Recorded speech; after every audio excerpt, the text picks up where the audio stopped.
Baranov's office was dark and smoky, the large windows imprisoned tightly behind steel shutters. The air smelled of heated plastic, an overworked graphics processor humming tiredly behind an office desk. None there seemed to mind the darkness or the smell. Two men sat at ease on the window side of an expensive wooden desk, while a woman, short with wild uncombed hair, stood opposite them. It seemed Azul's phone call was done. A tense frown settled across her features, and she returned her attention to the two men seated across from her. "That was Monk. The team is ready. We're moving out." Azul pocketed her device. "Good news," Inspector Chopra replied, eyeing her bemusedly, a thick cigar dangling from between two fingers. The other man, hunched forward, said nothing, his cold eyes visible above steepled fingers. "I'll be off then. Gangsters to shoot, drugs to seize." Azul made as if to leave, but the rasp of a disapproving voice stopped her in her tracks. "Sit down." Commissioner Baranov's words were an iron statement, not a suggestion. His tone demanded obedience. "Sir?" Azul obeyed, though a nerve above her temple twitched. "Do you have any questions?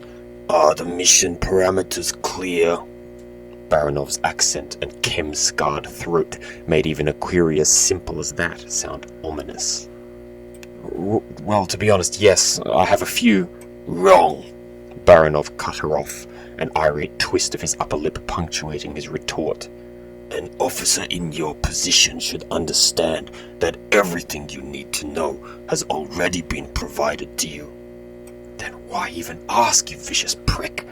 Azul dug her fingernails into her palms beneath the table. She knew what was happening here. She just hated being on the receiving end of it. This op was black as an oil spill. No questions. No reports. Everything need to know. Chopra leaned forward, closer to Azul, his thick eyebrows furrowing with concern. "Sergeant, when I recommended you for this task force, I did so because I knew that you had what it takes to get us the result we need. I have complete faith in you." "Thank you for your confidence, Inspector." Azul tried not to allow the tightness of her throat to raise the pitch of her words.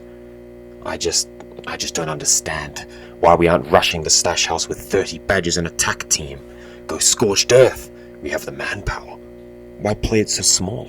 Why?" "Those sound suspiciously like questions, Sergeant." Baranov's dry voice crackled like a wildfire. Apologies, sir." Azul's voice may have been meek, but her eyes flashed with fury.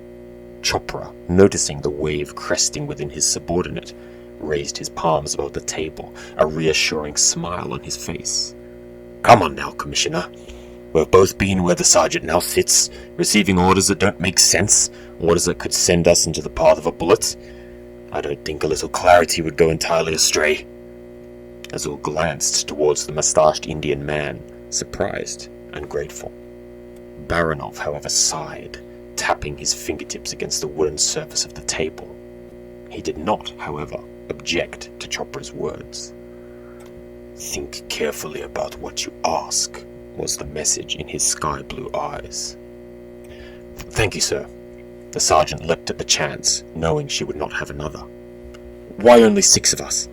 It is difficult to cover all possible contingencies while running so light." "The less people in the loop, the better." Baranov's hands were flat against the table now, his pursed mouth indicating that no further explanation would be forthcoming. Azul gritted her teeth and changed tack. "Why the urgency? This stash house has been operating for close to a month now. They aren't going anywhere." "Intel suggests that the Sherpas are planning on shutting up shop and moving their haul elsewhere, imminently. Common practice for these smuggler types. The longer they stay in one place, the greater the risk of being raided by a competitor." The commissioner tapped his knuckles hard against the wood. "My time is valuable. Are we done here?" Azul hesitated. There was another question, but she knew that asking it was a mistake. "Why are you, the Commissioner of Platform Security, directly overseeing a raid on a small-time drug warehouse? And what the fuck are we recovering? She decided against it. No, sir. I know what I need to do. Well then, good. There is no need to tread softly. The Sherpas are an illegal and unwanted presence here on A1. If they resist, light them up. Chopra took over, his tone businesslike. Once the stash house has been pacified and the priority package has been secured, call in reinforcements from Central. Under no circumstances are you to make any note or record of the package. Bag it, keep it safe, and deliver it directly to me. Make sure your man Kumari powers down his eyes once inside the stash room, or we'll have to remove them after the op.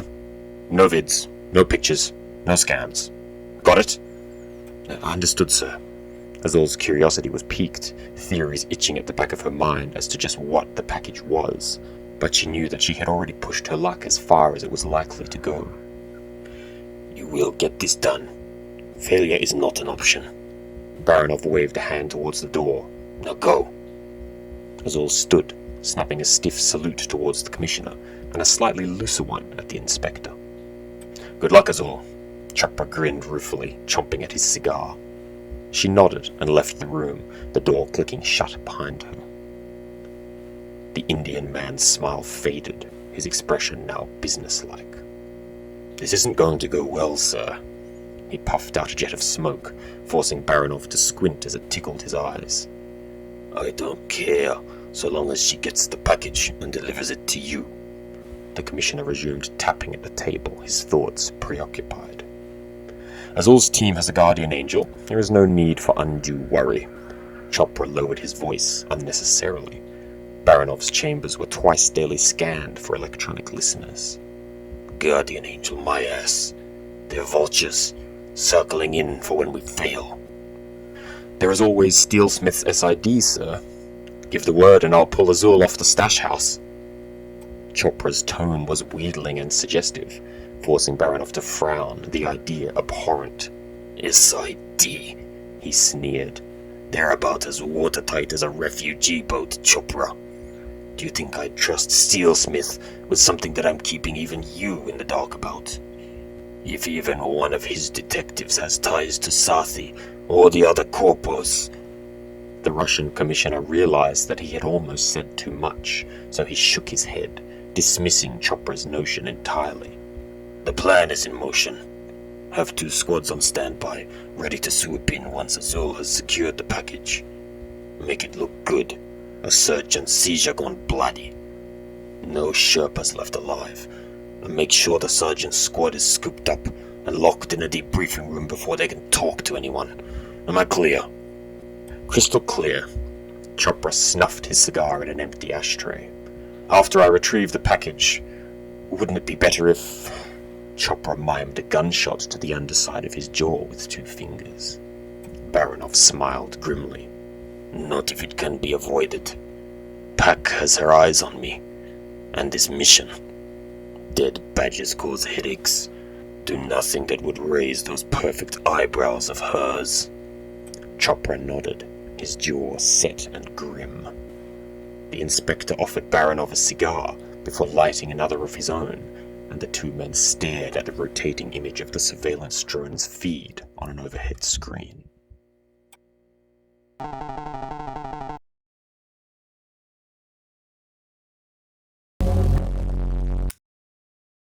The 6-wheeled steer skidded across the asphalt, Monk at the wheel and Azul beside him in the front passenger seat. The sergeant's eyes were lowered, fixated on her most recent device message. Sato is in position. We're on, she stated. Shouldn't you be driving, boss? You know E1 far better than I do. Monk's knuckles were white as he gripped the wheel. Azul rolled her eyes. What's the point in having underlings if they don't drive for you? She snorted. Turning around, she surveilled the 3 passengers seated in the back of the truck, none of whom seemed to be enjoying the ride. Brass looked green about the gills, clutching his seat strap for dear life, while Kamari's face was sunken and hollow. Turk had argued fiercely with Monk before they had departed the hangar bay, the fiery American demanding to drive the heavy steer. Denied her wish, she sullenly hunched in her seat, eyes fixed on the back of Monk's shaven head. Kumari, how are you holding up? Azul called over the reverberation of the truck's biofuel engine. "Just wonderfully, Sergeant." The Sri Lankan's voice had a tremor to it that wasn't merely a byproduct of the vibrating seat. He was wearing civilian clothing, a lime green t-shirt and grey sweatpants. "Remember, seeming nervous and skittish is fine. Most people making a pickup for the first time look like they're about to crap their pants. Just don't look at us, or at any cameras," Azul cautioned, Kumari swatting away her concerns with a long-fingered hand. "I'm not a rookie, Sergeant. It's just my nerves. I won't let you down." "So, what do you ask for once you're inside?" The sergeant grilled him again, for the 5th time since they had set off from E1CE HQ. "I need to reboot," Kumari recounted. Reboot being street slang for a heavy stim hit. "Right. And if they actually are an erotic dive store?" I want something nasty, harder than the trash they're peddling in Kaifu. A snuff film, or something darker." Kumari's lips twisted with distaste, and Azul grinned. "Good. Be shifty. They'll be looking for people who seem too comfortable." "That won't be difficult, Sergeant." "And what are you keeping an eye out for?" Azul continued the interrogation, scrolling through messages on her device at the same time. Green light shone through the tinted windshield as they passed beneath a massive glowing hollow banner for Safi Financial Services. Monk shielded his eyes with one hand in order to lessen the glare. "I'm looking for numbers of hostels, surveillance devices, traps, security apparatus, locked doors." Azul overrode him without looking up. "Anything useful. You don't need to directly stare at whatever you want to show us. Just focus on the dealer. We'll be able to see everything in your line of sight, and peripheries, anyway. Brass, get the monitor set up." On it." The chemist pulled a detachable large-screen tablet from the storage mesh that netted the walls of the truck bay. After powering up the screen and loading the necessary software, he handed the object to Kumari, who interfaced it with his retinal implants. The Sri Lankan cleared calibration by blinking 3 times, syncing his vision with the image now displayed clearly on the tablet. He stared at himself, looking at the screen, slightly dizzied by the confusing perspective, before palming the device back to Brass. "Everything's working, Sergeant," the chemist called out. Azul nodded to herself. "Turk, you and Monk are going to be fingers on triggers the entire time. If they so much as give our boy a side look, get ready to break that door down and ride in hot." "Hell yeah!" The American slapped her hand against her knee. Azul checked her own sidearm before glancing at Brass. "And you'll be with me, backing the 2 of them up. Follow Monk's directions, stay low, and don't point your gun at anything that isn't trying to kill us. Got it?" Brass nodded shakily, his hand hovering tentatively over the sidearm strapped at his hip, reluctant even to touch it. "If all goes well and we get what we need, I'll take you lot out for drinks tonight." Azul reholstered her gun, eyes steely hard as she mentally prepared herself for what was to come. "Remember, this is an intel run. Play it cool, Kumari. In, out, then drinks on me in Fusion, somewhere nice with a view." She blinked, nearly forgetting the final member of her squad. "Shit, Sato. Let me run through a final check with him." "He'll be on Overwatch, right?" Monk queried. "I don't remember him arming up before we left. Want me to bring him a rifle?" "Hold on." Azul pressed her earpiece, attempting to open a voice channel with Sato. The call did not connect immediately. There was some kind of interference. Strange. Azul stuck the tip of her tongue out of the corner of her mouth, waiting. Then, "Sergeant!" A click, and Sato on the other end of the line. "How are things looking?" Azul asked. "No change. Nothing new." "Any sign of the Sherpas? No movement behind the windows?" "Nothing. Things look good." Good. Hearing positivity from Sato felt unnerving. "Oh, alright. I want you watching and covering us as we breach. I'll send Monk over with a rifle." "No need. I have one already," Sato interrupted. "You do?" Azul was puzzled. "Yes." The Japanese man did not elaborate. He probably had something black market that he didn't want Azul knowing about. Shady bastard. Whatever. It didn't matter so long as he did his job. She could chew him out over protocol later. Fine, stay on comms and keep your head down. If the Sherpas start snooping around your lookout point, don't make a scene. Keep things quiet. I don't want the stash house spooked. Understood. Sato ended the call, and Azul lowered her device, her lips pursed. He has a rifle already, apparently, she said, and Monk shot her a perplexed look.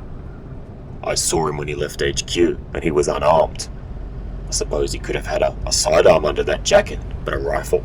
Not a chance. That guy is a gangster, Turk snorted. He probably picked one up from his Kaku brothers. Azul frowned, uneasy, but not yet entirely sure why. Something was wrong. Many things were wrong, actually. The whole op was wrong. But what could she do? The order was to move, now. She should be thankful that the squad had even been given an opportunity to do an undercover intel run before kicking the doors down and charging in, guns blazing. Why the rush, Baranov? I don't trust Sato. Something's up. At her side, Monk leaned his ear in close, keeping his eyes focused on the road. What do we do, boss? Azul frowned, eyes narrowing as she stared outside the windshield, deep in thought. I can't lose momentum. Deal with it later. Raindrops began to lightly patter against the reinforced glass. We proceed. I'll grill Sato after the op. He'd better have a damn good explanation. Are you sure? Stash house isn't going anywhere.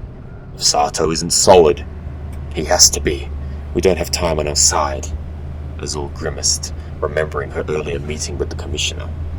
Monk shrugged and shook his head, his expression unconvinced. Azul shared his concerns, but now was not the time to act on them. All right then, we're almost there, Sergeant. Monk began to slow down, maneuvering the heavy vehicle into a shadowy alleyway a few blocks away from the target building. Empty food canisters and stim pumps littered the asphalt, the concrete walls of the hemming buildings tattooed with Barracuda laser tags. Kumari took a deep, labored breath. Here we go. Wish me luck. Go get some tiger. Turk slapped him roughly on the back. Kumari shuddered, giving Azul a final despairing glance. Then he hopped down onto the rain-soaked pavement of the steelworks district and began to walk towards the stash house.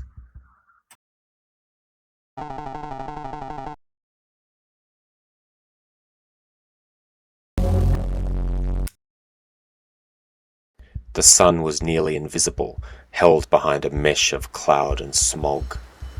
His face damp from the rain, Kumari marched towards the flickering neon sign, hanging lopsidedly above the reinforced door of the stash house. Sex dives, deep and nasty. He eyed the brazen advertisement ruefully, hunching and pulling up his hood to protect his dark hair from the damp. The undercover agent wanted to rub his eyes, artificial pupils causing irritation as they worked overtime to stream visuals back to his team members, waiting safe and dry back inside the steer. Why do I always pull the short straw? Heaving a belated exhalation of breath out into the damp, rust-smelling air, Kumari reached the illumination cast by the sign, his hood highlighted in hues of orange and yellow. Pulling up under the concrete overhang, he copied what he had seen the others do on the surveillance footage. He pinged the intercom with a factory reset device, and waited. The speaker remained silent, and Kumari felt his confidence languidly slip away, running down his legs and into the gutters along with the filthy rainwater. What? The intercom crackled to life, Kumari's eyes snapping wide open. I need a reboot, man. I got an itch in my brain. Silence. In. The electronic voice commanded, and the door clicked open. Kumari slid inside, teeth clenched together, his whole body tense and tight. The foyer was dark and filthy, mouldy mattresses and piled trash blocking what had once been a pair of double doors leading further inside. The Sri Lankan couldn't make out any traps or turrets, but he knew the team back in the steer were no doubt combing every inch of the interior with scanning software. Gloom or not, they would find anything he missed. A camera was affixed to the ceiling opposite the front door, no doubt currently scanning him for weapons and combat implants. That camera is old tech. It won't pick up my eyes. Kumari reassured himself, trying to control his breathing. There was a doorway to the left, open and unobstructed. He took it, stepping gingerly over and around empty food delivery parcels. The ground beneath his feet was soft and spongy, food waste and grime coating every surface. The short corridor opened up into a small chamber, dimly lit and empty, save for assorted tech detritus and a few dismantled cleaning robots. "What's your flavor, big boy?" A man appeared from the only other entrance, a metal-barred door on the opposite side of the room. He was dark-skinned, Indian or Pakistani, with long hair bunched into dreadlocks. Kumari took note of his orange poncho and muffler. A Sherpa. "What's good?" Kumari didn't hold the man's gaze, simply staring at the ground and shuffling his feet. "Corporat stims. The same stuff Pascal elites shoot up in their fancy parties. 500 bits gets you a case." The Sherpa's voice was genial and friendly, but his left hand rested casually on the hilt of a compact submachine gun strapped to his leg. Kumari swallowed hard. "2 cases. I'm good for it." 2 cases? A player? You won't resurface for days, friend. This is the real shit. The gangster extended a device, payment application already open. The screen showed 1,100 bits. Overcharging. Fucker knows I won't question it. Kumari extended his own device, pinging his acceptance of the trade. "Good. My brother will bring the product. Hang tight." The Sherpa leaned against the doorframe, looking Kumari over as he waited. An awkward silence fell over the room, Kumari wringing his hands, not bothering to hide his earnest desire to be literally anywhere else. Another Sherpa rounded the door, bald and wiry, holding 2 small plastic cases. Barely as large as a lunchbox, black tape obscured whatever lay within. He threw one at Kumari, who caught it clumsily, and then the other. "Enjoy. Now fuck off." The friendliness was gone. "Thanks." A whip of coldness passed across his scalp. Kumari felt a sudden change in atmosphere and the feeling of outside air rushing in. The closer Sherpa's face exploded like a ripe melon, coating his companion in blood and chunks of flesh, a loose dreadlock spinning through the air like a length of intestine. The Sri Lankan operative's eyes widened, time slowing to a crawl. In that eternity of adrenaline-subdued horror, he and the surviving Sherpa stared at one another, each working overtime to process what had just happened. "Oh shit, shit. A droplet of blood, warm on Kumari's eyelid. He acted first, hurling himself back into the corridor from which he had entered. His shoulder hit the ground hard, and he broke into a roll on his feet like a cat, dashing towards the exit.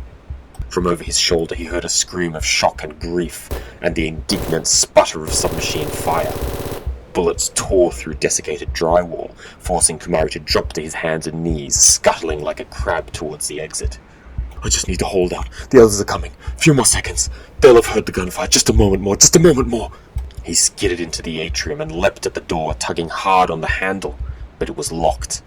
Footfalls sounded behind him. The infiltrator turned, eyes wide, to see the bloodied Sherpa rounding the corner. "No!" Kumari shouted, seeing the bare barrel of the rifle. The Sherpa squared his legs, lifted the firearm, put the first ounce of pressure on the trigger. But an explosive force tore a hole in the wall from the outside, reducing him to pulp and drywall chunks.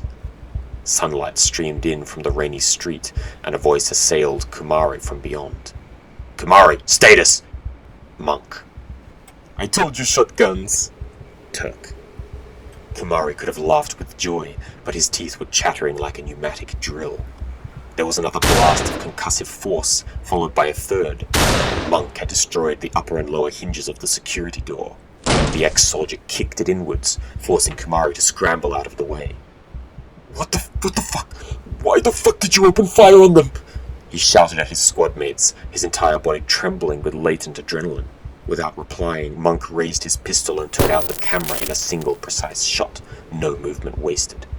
"We didn't do shit." Turk was at Kumari's side, dropping a sidearm into the hunkered man's lap. "How many more are there?" she urged. Kumari blinking confusedly, his mind blank. Monk grabbed his collar and hauled Kumari to his feet, the British soldier's blue eyes cold and dangerous. I don't know, I didn't see anything. Just..." Kumari racked his brain, remembering that feeling of air rushing in, a pinprick of light as a high-velocity round opened a finger-sized hole in the wall behind him. Who had taken the shot? "We know what he knows, Monk. Let him go. I was using his eyes, remember." Azul. The diminutive sergeant was at the British man's broad back, with Brass close at heel. "We have no choice but to breach now. If we leave and regroup, this place will be cleared out before we get another chance." She took a glance inside, her firearm trained at the corridor leading deeper within. "I don't advise that, Sergeant," Monk grimaced, clearly ill at ease. "Sato must have taken the shot. We have no idea what he's up to." "Leave Sato to me. We breach, now!"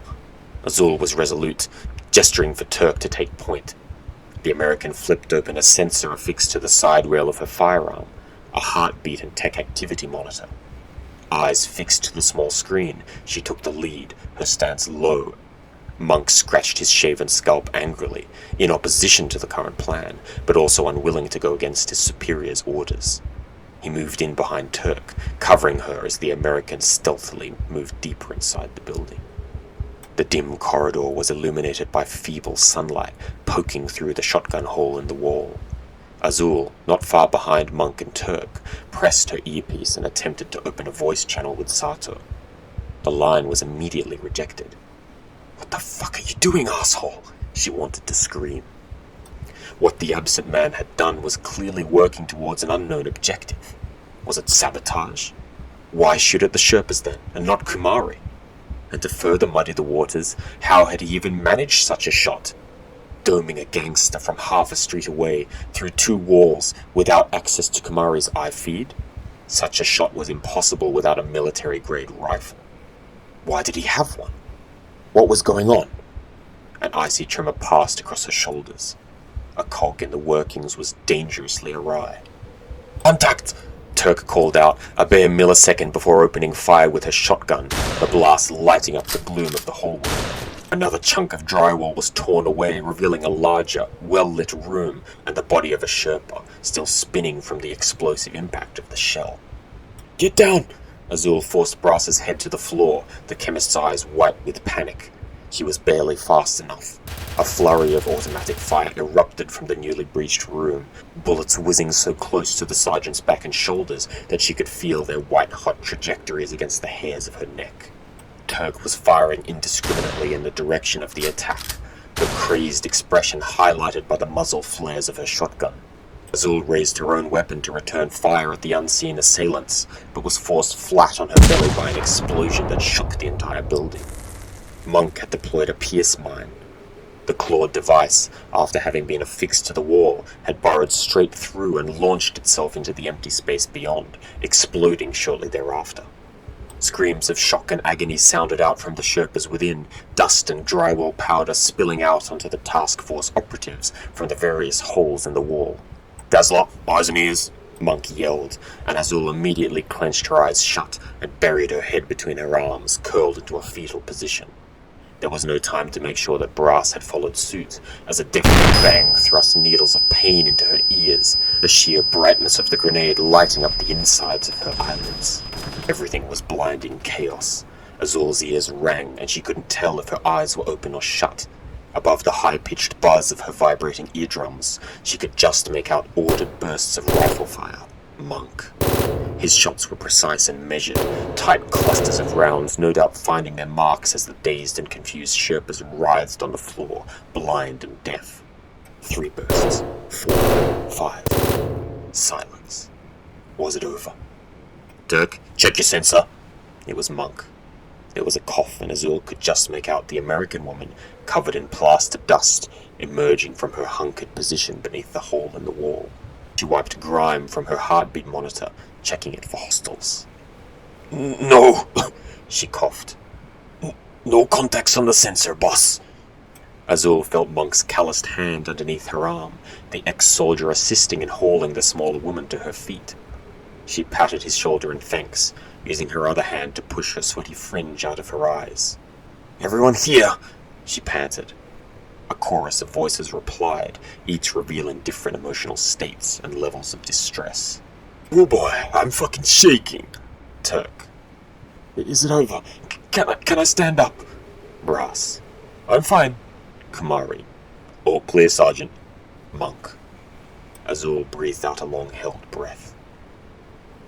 "We're not dead." "It's not over yet." Monk reloaded his JJ-22.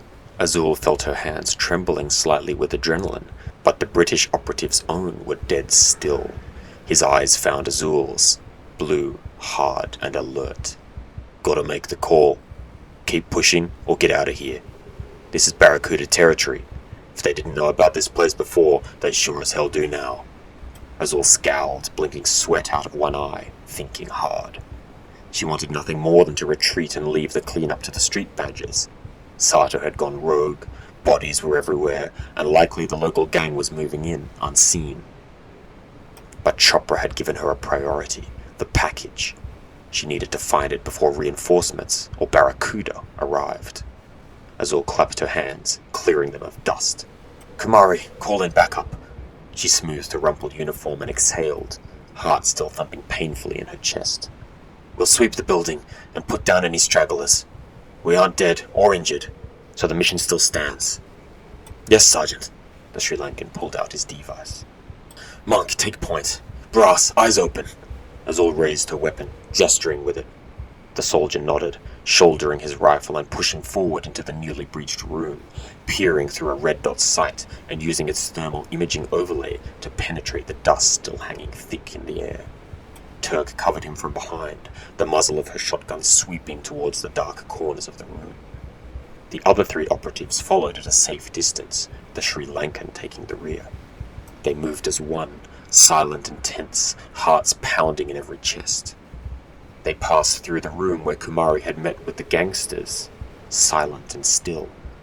Brass stopped by the body of one such gangster, reaching down to find a plastic container wrapped in black tape. He showed it to Kumari, whose lips twisted with distaste. "I never had time to open it. What do you suppose they sold me?" the Sri Lankan whispered as Brass hefted the small box, rattling it slightly. "It's not powder, I hear glass. Stim pump vials, I guess." Azul interrupted, her voice fierce. "That's not important now. Stay focused." Brass shut his mouth, face pale. In the lead, Monk was already advancing, interrupting the small gathering. Azul followed at his left shoulder, revolver drawn, Turk at the right, both women unconsciously using the larger man's body for cover. Kumari and Brass shared a silent and tense moment, neither looking forward to witnessing the violence that awaited them in the next room. "Come on then, chemist," the Sri Lankan grimaced, making his way towards the next room with a reluctant Brass at his tail. Task Force Tsunami raised their weapons and disappeared into the gloom and dust of the stash house, the tang of blood heavy in the air.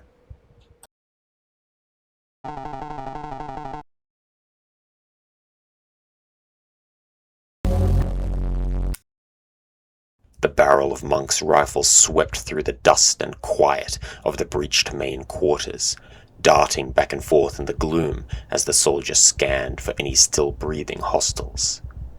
A few scattered Sherpas, mere silhouettes in the gloom, lay on the grimy carpet like mounds of orange-red fabric. Brass shuddered, averting his eyes before he could fully absorb the patches of red for what they were, pools of blood and viscera. "Turk," Azul whispered. "All clear," the American whispered back, despite the stillness in the air. Her motion sensor pinged empty, the floor clear of all unmarked life forms. Azul seemed wary despite Turk's assurance, placing a hand on Monk's broad back from behind. "What do you think?" "Seems clear, but I wouldn't rule out traps. Tread carefully." The British man did not lower his voice nor his rifle. He switched on his barrel-mounted torch and took the first step past the doorway, heavy black boots silent against the spongy floor. The others followed, slowly and methodically, putting their feet exactly where Monk had as the ex-soldier advanced through the room. Brass squinted in the gloom, recognizing little other than a few mangy sofas and shrapnel-scattered cabinets against the walls. He turned to Kumari, the Sri Lankan right behind him. You have low light vision with those eyes, right? What do you see? Kumari grimaced. A lot of blood, body parts. That pierce mine really did a number on these poor fools. I guessed as much. I mean, do you see any chem equipment? Vials, distillers, autoclaves, centrifuges? Nothing like that. Let's try to find the light switch. No! Monk stopped abruptly, overhearing them. Touch nothing. The light switch is the first place I'd booby-trap. Brass and Kumari shared a sheepish look, quieting down and resuming after Monk as the soldier trod gingerly across the aftermath of his work. Azul's heart rate quickened as they cautiously moved across the floor towards the far side of the room, her pistol hovering over the prone forms of slain Sherpas, half expecting one or some of them to bolt upright and attack. Come on now, deep breaths. They're dead. Taking her own advice, she focused on her breathing, feeling an uneasy calm fall over her as she padded closely after Monk. I need to find that package, and fast. The badgers will be here soon. She nearly collided with the larger man's back as he halted and pointed towards a switch on the wall. Turk, check it. Turk nodded, moving over to investigate. Using her device, she scanned the switch carefully, checking for any activators or unusual wiring. Finding nothing, the American flicked the switch, flooding the room with pallid light and revealing to the task force the full extent of the carnage that Monk had unleashed. 5 bodies lay sprawled on the floor, each wrapped in the signature orange ponchos of the Sherpas. One was near split in half at the stomach from Turk's shotgun. The others were each accurately domed by Monk's precise rifle work. All bore burns and shrapnel wounds from the pierce mine, the smell of the explosive impact still lingering in the air. Brass hunched over, heaving, doing his best not to disgrace himself in front of the others. Kumari, Brass, stop loitering and start searching. Azul sniffed, unsettled, but not unfamiliar with such scenes of death and ruin. Rooms like this were a street badger's bread and butter. Kumari likewise seemed well adjusted to the grim crime scene, moving to her side, his earlier panic seemingly under wraps. What are we looking for, Sergeant? I don't see anything resembling a chem lab. Azul cursed under her breath, inwardly agreeing with the Sri Lankan. All she could see were a few ratty sofas, 2 cabinets, a stained billiards table, and an assortment of locked boxes and crates. Sooner or later, I'm gonna have to come clean about the real reason we're here. There's another room, boss. An office, looks like. Turk spoke up, slinging her shotgun over one shoulder. Azul followed the American woman's finger, a closed steel door standing ominous on the far wall. Don't open, Monk began, but Turk shushed him, once more pulling out her device. She scanned the lock and hinges before using a small retractable cable cam to peer under the door. Taking a moment to assess what she saw, she handed the device to Monk. Looks clear, boss. Small office with a desk, net diver, some shelves. Tech trash, rubbish, other junk. Monk frowned, making his own judgment, though he was inclined to agree with Turk. Alright, open it. Slowly and carefully. You do it, asshole. Turk snarled back, crossing her arms. We don't have time for this. Azul strode forward, turning the handle. The others all flinched as the knob let out a rusty shriek, but no explosion was forthcoming. Azul pulled the door open, closing one eye and grimacing as it slowly arced outwards. The door now totally ajar, she exhaled shakily, relieved. Nice one, boss. Turk clapped her on the back. Azul's ears twitched, the faint sound of a platform security siren audible from somewhere in the steelworks, on approach. She made a decision. Time was not on her side. Azul steeled herself for the inevitable questions and revealed what she knew to the waiting members of her team. I was not completely honest about our mission here.